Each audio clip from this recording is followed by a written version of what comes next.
Le Paris Saint-Germain s'est incliné 3-1 dimanche soir à Monaco au stade Louis II face à un concurrent direct pour le titre de champion de France. Il y a deux manières d'analyser cette défaite. Soit elle correspond à ce qu'on croit savoir des grosses écuries au mois d'août, à savoir qu'elles ne sont pas prêtes collectivement et individuellement, donc il n'y a pas d'inquiétude, il n'y a pas de drame, il n'y a pas d'alarme à avoir parce que ça peut arriver. La logique c'est d'être prêt plus tard, certes pas non plus en décembre, mais notamment au printemps pour les grands matchs de Ligue des Champions. Et puis là il y a une trêve internationale après. Ou alors il y a moyen de à s'inquiéter, de se dire que le PSG est déjà moins fort, qu'évidemment sans Ibra, il y a vraiment des problèmes pour marquer des buts, que devant c'est un peu le désert de Gobi et qu'au milieu, ce milieu manque d'impact et de solutions et perd souvent le ballon, ce qui amène les équipes adverses à contrer, et surtout des bonnes équipes.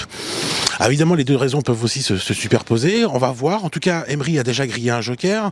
Il va sans doute devoir changer les hommes. Et ça, c'est bien parce que cette défaite-là, elle va permettre ça. David Luiz n'a pas forcément le niveau en ce début de saison pour être en défense centrale. Et puis devant, il faut changer l'animation et les hommes parce que Di Maria, Cavani et Lucas ne produisent rien de tranchant.